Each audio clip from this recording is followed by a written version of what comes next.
I'm Leith Tetrault. I live in Brooklyn, New York, and I am a digital artist. I specialize in landscapes.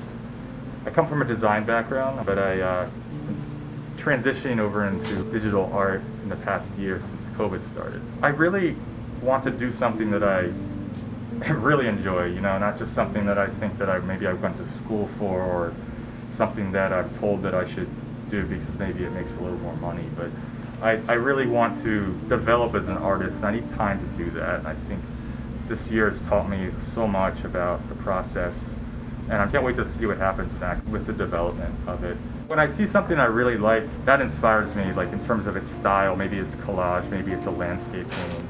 But what also really inspires me is just memories of places that I've been to in the past that are very different and that they're so dislocated from the modern world.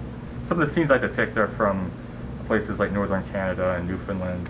One example is I went on a road trip up to the James Bay up in northern Canada back in 2005 with my brother, and we just kind of did it. Thought it would be an adventure, and it certainly was. But what struck me about it, when I went there, I felt like really kind of free, but also sort of like uncomfortable that I wasn't in my normal modern surroundings.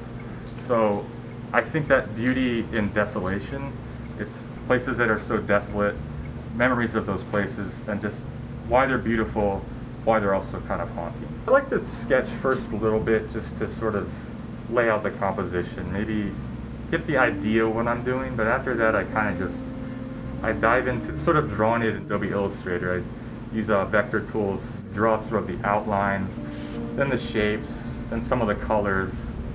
Colors are super important for me. And then eventually I put in these textures, these photograph textures that I put a layer over top. When it comes together in the end, there's just a feeling of like, I know this is done.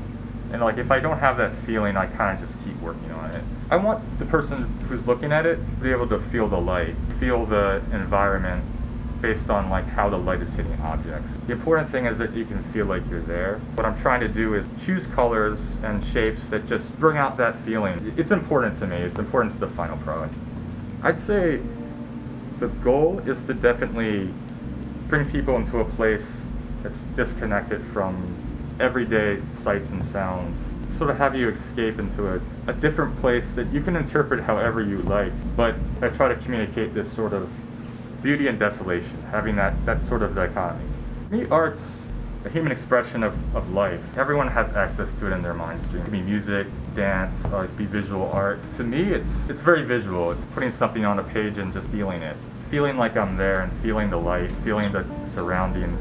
It's nature. It's transporting myself to a different place than I'm so used to all the time. I like to make things that look really beautiful, but also people can interpret however they like. Art takes a long time. It's a process. And what's worked for me is to sort of trust that journey and to trust the consistency of practice. It's worked for me. It's just like something I want to impart. It's definitely a journey.